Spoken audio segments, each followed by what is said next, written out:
What's going on, YouTube? Happy Wednesday to everybody. Hope you guys are having a good week so far. Got to have my trusty coffee over here.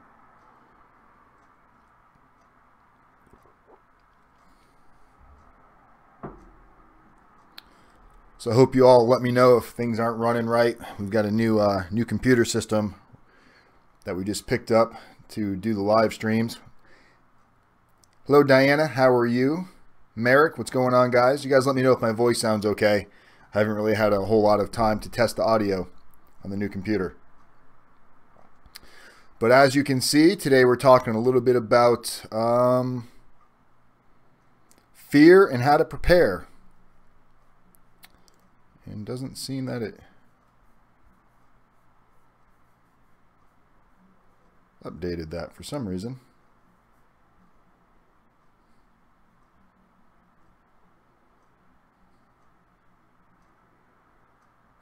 Interesting.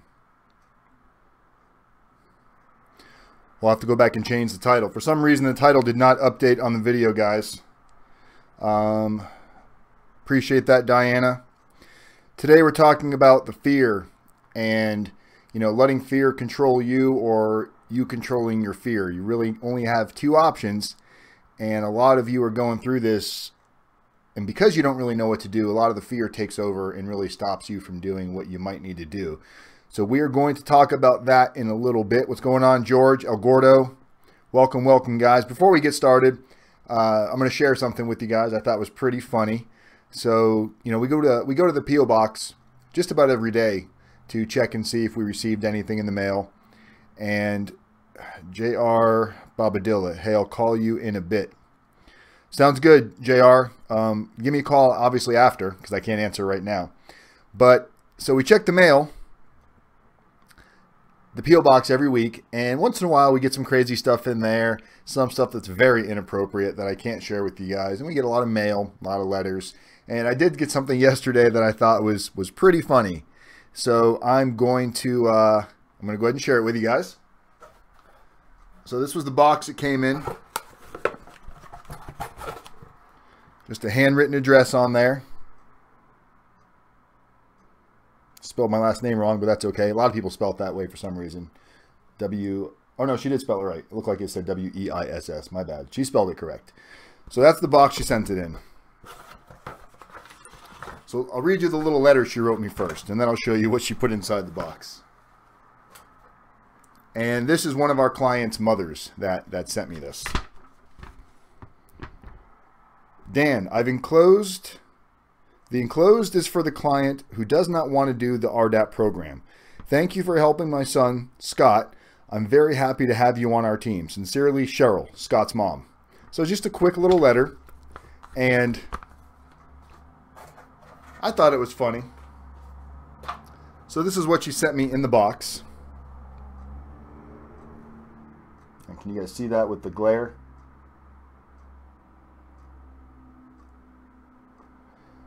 So basically, it's like a joke. It's called Instant Rehab for Professional Drunks and Druggies. The patented formula trusted by Hollywood stars, select artists, and musicians. Now available in a discreet spray form. So it's kind of like breath spray, and I guess it's supposed to get you out of trouble. Spelling, you might need to... No video. It says no video. Anybody else having video issues? But so it was just a little joke that she sent, and I thought it was cute. Thought it was kind of funny. I guess she's in that type of a field, so she found the comical side of this to send it. So I appreciate that, Cheryl. Thank you very much. I just sent her son a message. I actually just got it. Shelly picked up the mail yesterday, and I just opened it a few minutes ago, and I just sent Scott a message. Scott gets ready to surrender Monday of next week. Scott was actually on the show. Scott Patrick, if you guys don't remember. We did an interview with him. So that was fun. Oh, Jenny. There's Jenny. Jenny, call me when you're done, if you can. J.R. Bobadilla loves my channel. I appreciate that, John. Hey, what's up, Matt? Matt was one of our original clients back in the day when we were getting our feet off the ground here. Hope you're well, Matt. Hope everything's good with your mom. Matt, oh, you're getting off, what did you say, Matt? You're getting off of something soon? Looks like Matt's going to be getting off of ankle monitor, or you're getting out of the halfway house or under their supervision, going into straight probation. My probation is officially transferred to Spokane, Washington. So now it's time to try again to get it dismissed. I'm leaving for Florida in, I don't know, 8-9 days, whatever day the first is. Leaving for Florida on the 1st for 2 weeks. Had to go pick up a new computer yesterday because I do all my videos on a regular PC. The only laptop I have is a MacBook, so that does not run this program. So I had to go buy bought like a gaming laptop yesterday to make sure it run all the graphics and everything. So I'll be able to continue while I'm in Florida, so you guys won't have to miss me. And I'll show you some awesome stuff from Florida. I'm very excited to go to Florida. I'm going to take a lot of pictures. We're probably going to go down to the Keys. We're going to definitely hit Orlando, Miami. I'm looking to meet up with some people that I haven't seen in a long time. Some of them I met in prison, some of them before prison. And I'll also be meeting with a couple of clients that live in the South Florida area. So a lot of good stuff going to be coming here in the next couple of weeks. And I will be vlogging all of this in addition to any live videos I do. That's why I went out and got this camera, I don't know, about a month and a half ago. There's a little Canon G7X. So we can continue to do our vlog. This was actually one of the cameras that I used in the interview that I did the other night, the sit-down interview. This was the one, this camera was the one that did the angle that shot both of us at the same time. So we will keep you guys updated on the Florida trip. Matt starts probation next Thursday. No more ankle after that. Nice. Yeah, that's great. Probation for me was way better than halfway house and home confinement combined. So let's talk a little bit about letting your fear control you or you controlling your fear, because this is something that a lot of people are dealing with right now.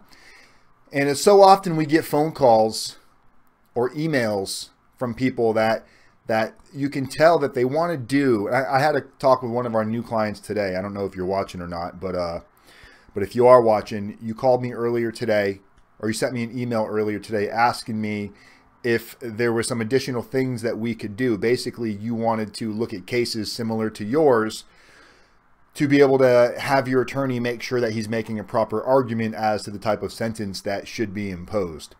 And I think we both came to an agreement that, yes, it's important to do that. You definitely need to hold your attorney accountable. And if you're getting charged with something and you do not feel like you're being offered the right type of a plea deal, or you do not feel like things are happening the way that they should happen, not to say they are or they're not. I'm not an attorney, not here to give you legal advice, but I am here to tell you that it's up to you to hold your attorney accountable.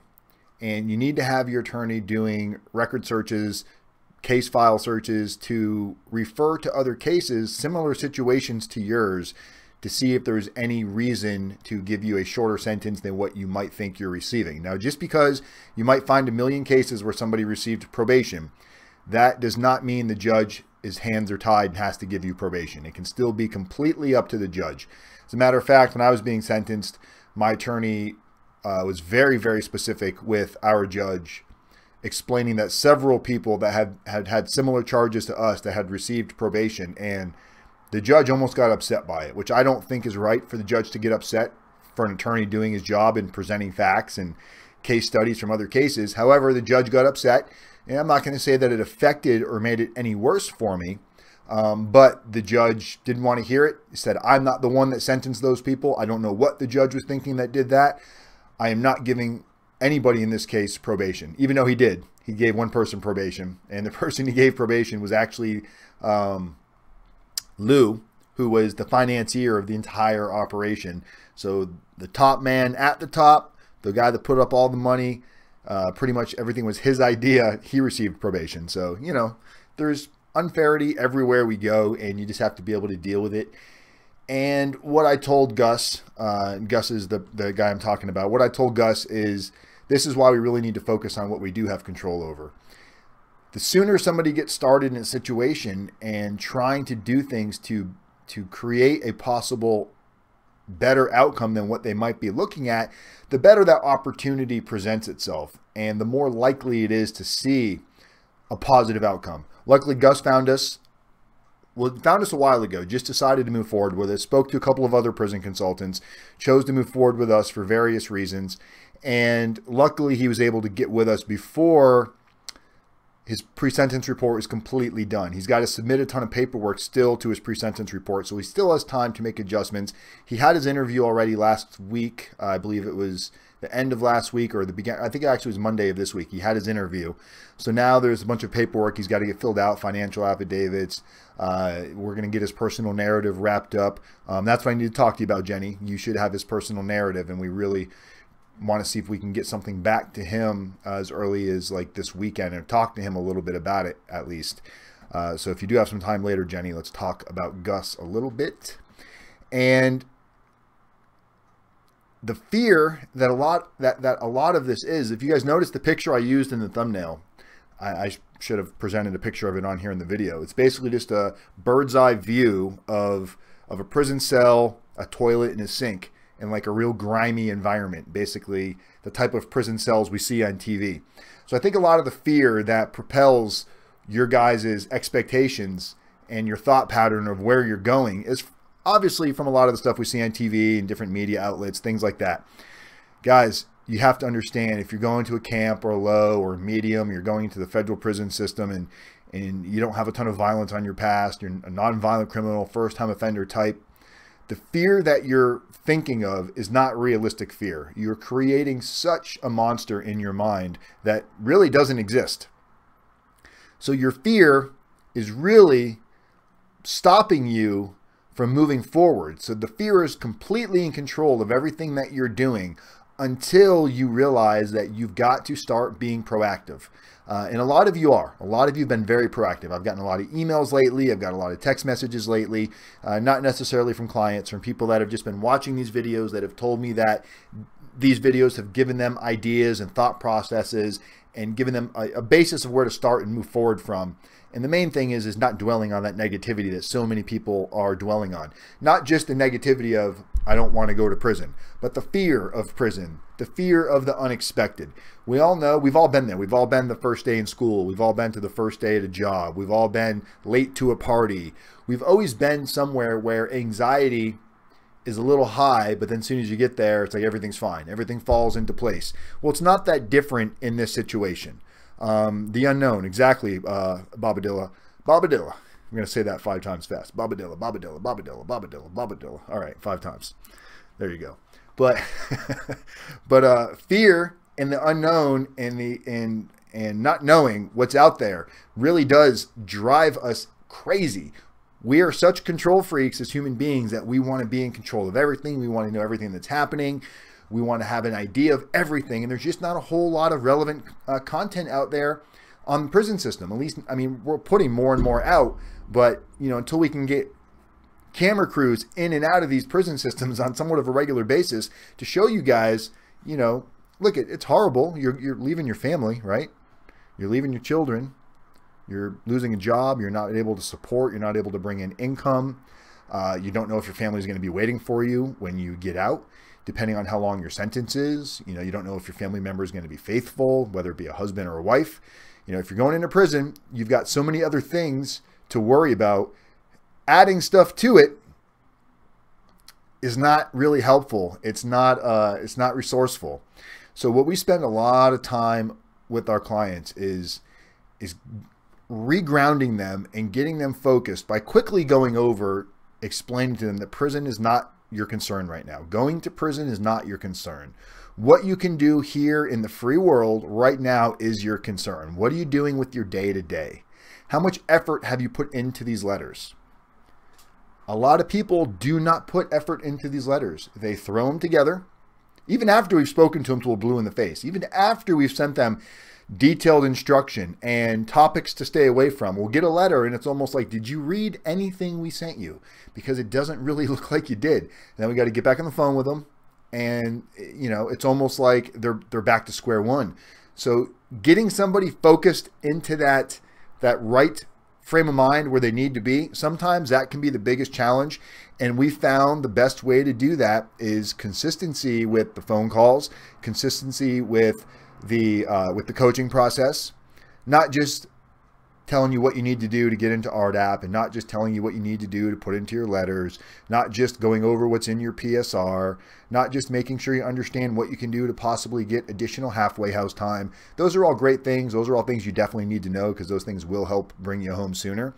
But if your mind is in the right area, I'm telling you, those things, they go hand in hand. And I wish you guys could see the energy. I wish you could see the energy when we're on the phone with these people. And maybe we'll start recording a couple of these phone calls. I have the software on my phone already. I just need to get permission from clients. I think it's important, because if you guys can see where somebody was when they started and where they are when they finish with us, like Scott Patrick, for an example, he's going to prison and he's dealing with it. He's got anxiety, getting ready to go, but yeah, he's dealing with it. Tina Kozar, who was on the show last week, self-surrendered yesterday. When I met these people, they were a mess. And I don't have any, magic wand. I didn't put some voodoo on them. We just really broke it down to, hey, stop focusing on these things that are out of your control. Prison's not going to be the end of the world, but you might be able to mitigate how long you're going to go there, what type of prison you're going to go into, what type of programs you might be able to take advantage of, and how you're going to be communicating with your family, how you're going to be explaining this to your family, how you're going to be talking to your children. As one of our clients today actually was Gus, same guy. It's becoming more real for him now. I think he was really hoping possibly for probation, and not that probation's not on the table. He still could get sentenced to probation because it's up to the judge. But I think he was hoping that his plea agreement was going to be more of a probation type of a plea. So he hasn't told his children yet. He said he's going to tell his daughter today, and that's a really hard conversation to have, because as a father, I can't speak for mothers, but as for a father, we try our entire lives to create the illusion that we're Superman, or we're superhuman, where there's nobody better than daddy. And we try to create that illusion as a reality. And then when something like this happens, when we do make a mistake and we do screw up, really the best thing to do, and what we should be doing, is going to our children and explaining to them that, hey, I messed up. As much as we may not agree with what the government is doing and the plea that we're accepting, it's important to use this as a learning lesson for our kids, because our kids are going to believe anything we tell them. If we tell them we didn't do it and the government's out to get us, that's now putting fear in their mind to now fear authority, fear police, and it could spawn on to anything that's authoritative figure. Teachers, police officers, guidance counselors, anybody that gives them any direction, they may have resentment towards what's happening with you and take it out on them. Or you have the option to explain to them that you screwed up. You've got to pay a consequence for this. Possibly, very likely means might be going to federal prison for a little bit. And you got to explain it to your kids, give them time to process this, because not everybody's going to process it at the same time. I shared with you guys that my older daughter, she's really processing it now more than she had ever processed it before. And there's a lot of stuff coming to the surface from it. A lot of stuff that I wasn't expecting to hear. It's stuff that's hard to hear as a father. It's stuff that you never want to hear your daughter say to you. And it's not, she's not angry when she's saying this. She's not like, I hate you. It's not that type of stuff. It's very almost, she's almost an adult now. She's going to be 18. So she's having a real conversation with me, how this affected her life and how this affected in school, how this has affected her mood now and her family life, and it's just how it affects her in relationships when she has a boyfriend. So there's all kinds of potential consequences that come from people like us that go to prison. Doesn't mean we're bad people, but we have choices, we have options, we have consequences, and this is some of it. The best thing somebody can do right now is, if you feel like you're afraid of something in this process you're in, if you feel like you're afraid of it, You need to look it in the face, and you need to stop being afraid of it, because it's preventing you from moving forward. And preventing you from moving forward, there's going to be a point where you're going to be sitting in your jail cell going, what could I have done differently? And you're going to realize what you could have done, because you're no longer going to be afraid. You're going to be in prison. You're going to realize it's not that big of a deal. And now you're going to be wondering what you can do to get time off. I get so many calls, or I should say emails, and requests from core links from people that I don't know, not clients, people that found out about me in prison. A lot of them saw, we did these. We were in it was called Prison Life magazine. This is a newspaper that goes out to all the prisons, and they actually did an article on us in here.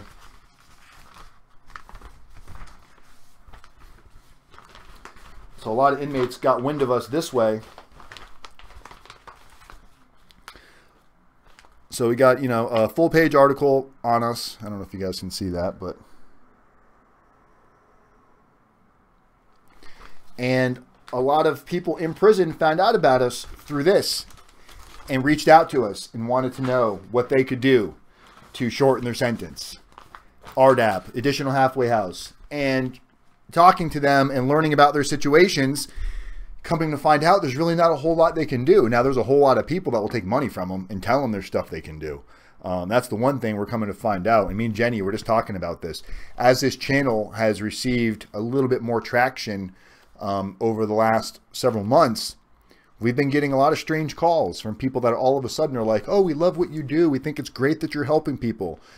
And they've got these services that they want us to promote and they want us to push. And I'm all for promoting services for somebody else that's trying to help people. You guys, I will promote services till I'm blue in the face, but not if I don't think it's a legitimate service, and not if I can't find a way to verify what you're telling me. You're telling me you've got these services that you've been doing for a long time and you do them on a regular basis, but the last thing I can find from you was like a 1.5 years ago post that you did on Facebook, and it doesn't seem like you're very active, but yet you want to come on my channel and you want me to bring you on as an interviewee.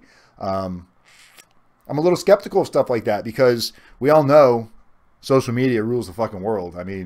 Twitter and Instagram, Facebook, you do a couple of stupid things and doesn't matter how much good we do. Just look at all the situations we're in getting ready to go to prison, right? We feel like we've done so much good in our life, and a couple of these bad mistakes that we make, we're really paying the price for it. Going to federal prison, it's paying a huge price. So I really tried to be careful about who I allow in, because I don't want somebody to take advantage of one of you because I didn't do my homework, or I thought what they did, or I thought what they said sounded good without doing homework on it. And it's not really hard to do homework. But the reason why I bring this up is because it's been very common in the last 3 weeks or so. We've had a few different people pop out of the blue that we didn't know until then, and they have these amazing sounding services. Amazing sounding services. But I haven't been able to vet them as true yet, and I haven't really been able to get any referrals that they've done work for. So until I can really prove this to be true, can't have them on the show. You can't come on my show. It's just going to be me and my cup of coffee. But all of you are welcome on my show. If you want to come on and talk about your story and your situation and how it's affected you. And I also won't have somebody on the show that just wants to bash the system.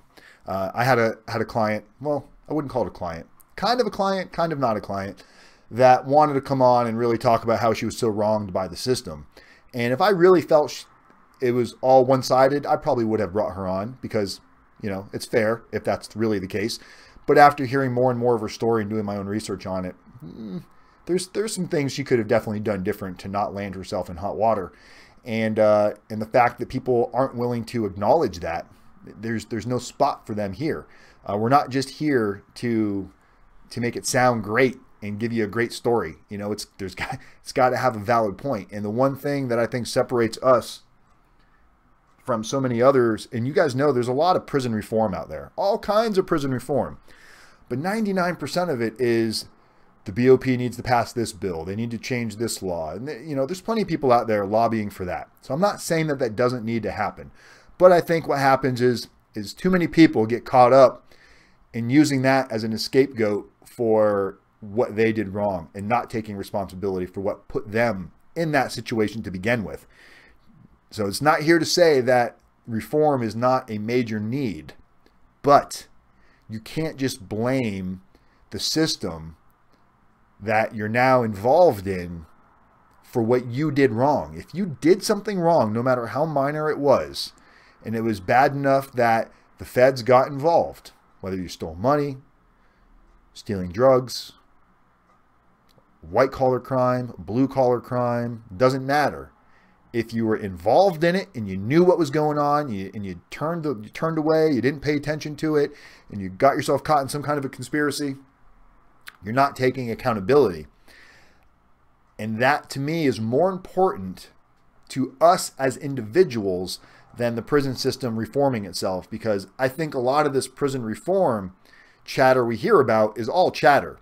I don't really see anything that's taking place yet that is looking like it's going to change drastically anytime soon. We might see little things here or there, but for most of us, white collar offenders, first time offenders, blue collar offenders that aren't going to prison for a long period of time, a lot of the prison reform stuff that they're trying to undo is these ridiculously long minimum mandatories and the life sentences. It doesn't affect a lot of the people that are watching this channel right now. So I'm not going to spend a lot of my time griping and bitching about how unfair everything is when I put myself in this situation just like most of you did. Kind of sucks. Kind of sucks to say I did this to myself. I'm my own worst enemy. You're either your own best friend or your own worst enemy. Just like the video, the title of the video was supposed to be, I don't know what happened, but it was supposed to say, you know, you're either controlling your fear or you're letting your fear control you. It's one or the other. Those are our two options to choose right now. The last video we did, we spoke to so many of you or I had a few calls from those of you that watched the video that we spoke about. So many people feel like they're helpless and there's nothing that they can do. They feel like there's no point in calling a prison consultant because they just assume they can't afford services. They just assume all of these things, but yet they've never picked up the phone. Even if you can't afford to hire us, it doesn't mean you can't ask us questions on the phone. It doesn't mean you can't send an email. If it's something that is general enough and we can give you a direct answer onto something that might be able to help you with your situation, then we're going to do it. We're not going to charge you for information. What we do is we're not stockpiling secrets. What we have that is of value is we have knowledge and expertise of what can be done to mitigate your sentence on things that you likely cannot do yourself, for most of you.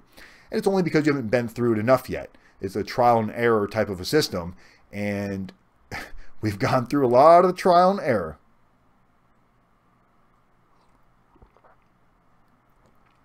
George said he wants to come on the show to tell his story. He's in a marijuana conspiracy.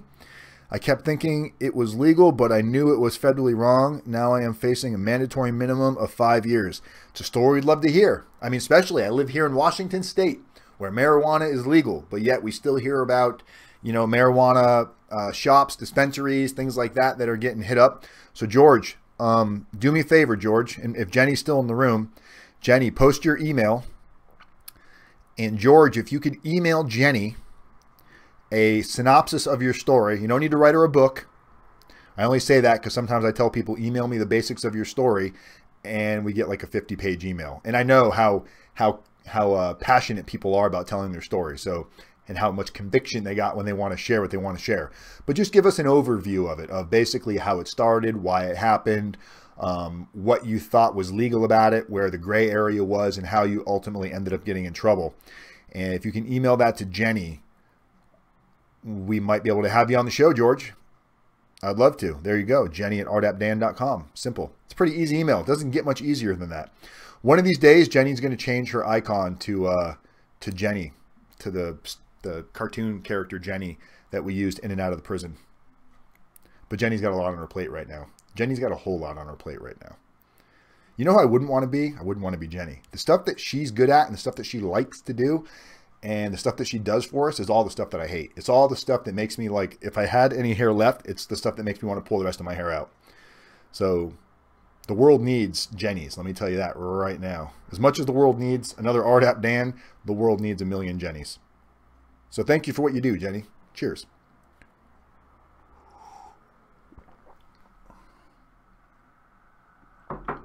Awesome, George. Don't forget, guys, a lot of you have already received your RDAP Dan wristbands. And it's real easy to get your RDAP Dan wristband. All you need to do is go to our website, rdapdan.com. Click on the members area. Become a member, which is completely free, by the way. And if you become a member on the RDAP Dan website, there's a section on there where you can get your RDAP Dan wristband. You just need to fill out some basic information. It's reading. I do not make or clean toilets. Not true, but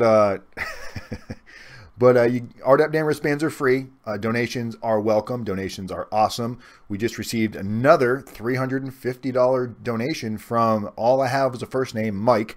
So we have a client named Mike. We actually have a couple clients named Mike. I don't know if it was from them or if it was from a random person, but $350 goes a long way for a lot of inmates in the prison system. So Mike, if you're watching, big shout out to you. Thank you, thank you, thank you. Jenny, if you could also post the link where they can leave a donation. It's in the description of this video. And I think it says if you would like to donate, just click on this link. I got two monitors going here and I'm trying to look and see if it's in there.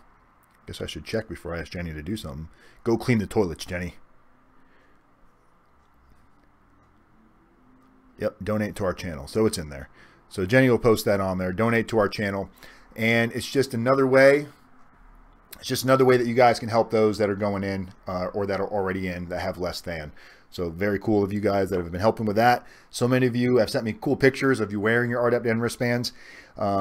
Remember, the whole point of the wristband is it's used as a reminder to pull you out of that dwelling thought process that you may enter into from time to time when you find yourself getting caught up in the middle of the day and you get a little bogged down, you start getting sad, anxiety starts rising, you start feeling like nothing's going to matter, you're never going to see your family again, you start thinking about this is the last time you're going to see your animals, whatever's going through your mind, it's not healthy and it's not doing you any good. So when you look down and see the wristband, that's when you're supposed to help you break that thought process and go do something positive to replace what you're doing in that current moment. If you want to send us anything, as Cheryl did, and you would like us to share it on the show, keep it pro-social. It can be funny, it can be silly, it can be borderline risque, but don't send me anything ridiculous. But if you want to send something funny and you want us to share it on the show and give you a shout out, our P.O. box is in the description of this of the video and every video, so you can get our P.O. box off of there, mail me something, and we'll definitely share it on the air with everybody. We'll probably start doing that at least once a week because we receive stuff almost daily. So we'll start picking out some fun stuff, and if we do pick your item, we might even send you a little gift in return. So feel free to send us something fun and something you want to share with everybody. It could be something you made, something you bought, something you got laying around the house that you thought would be interesting to the situation. So be creative with it. Feel free to do whatever you want to do. Just again, pro-social. It can be borderline risky, risque, but nothing crazy, nothing that I can't share on YouTube. Anyway, guys, that's really all we got time for tonight. Saturday. So we got the office. Office is done. It's ready. I'm probably not officially going to move in until I come back from my vacation. But I will go down, take some videos, some photos for you guys, and kind of show you the new digs. It's a pretty cool spot. It's over in, it's downtown Spokane on the 14th, it's either on the 14th floor or the 17th floor of the Wells Fargo Bank building in downtown Spokane. So very exciting. CJ, one of our newest additions to the team, should be here right around the time I come back from Florida. I'm going to Florida for 2 weeks. So right around the time I get back from Florida, CJ will be here. If you guys remember Casimir, he was the gentleman I think that video was called the RDAP Maze, I believe. It was a video we did well over a year ago. Casimir was the truck driver that got caught with a bunch of marijuana, went to prison, went through RDAP, got rephased in RDAP, meaning he didn't make it through his first time, got knocked back 90 days. He's obviously out now. He came on the show through webcam. I'll be seeing him when I go to Florida. I'm actually, if all goes well, I'm going to be picking him up on the way to Coleman as we make our video vlog drive to Coleman. And it'll be a lot of fun to have Kashmir there with us, because this guy is a character. I mean, he's an actor. He's a legitimate actor. So he will love, and he'll definitely make you guys laugh. Between vlogging and live streaming, I'm going to have a lot of info for you guys while we're in Florida. Florida's my actual home. That's where my roots are. That's where I'm from, more or less. I mean, I was born in Connecticut, grew up my entire life in Florida. Did not leave Florida until I went to prison in Florida. Then when I left prison, I came to Washington. So I have not been back to Palm Beach County since 2014. Going to go back, see everybody, and I'm going to see a few people that I actually met while I was in prison that were really, really good guys. I'm going to do some interviews while I'm there, and we're going to have a lot of fun, and you guys are going to be a part of it because I'm like a video maniac. Shelly's probably going to get sick of all the video and editing and laptopping, and she's probably going to be ready to come back to Washington, or she's going to go off and do her own thing. But I'm going to have a blast sharing my journey with all of you. So guys, have an amazing night. I am RDAP Dan, Federal Prison Time. And as always, people helping people one day at a time, community as method. All right, guys, I'm RDAP Dan. I will see you guys on Saturday. I love every single one of you, and we're out. Peace.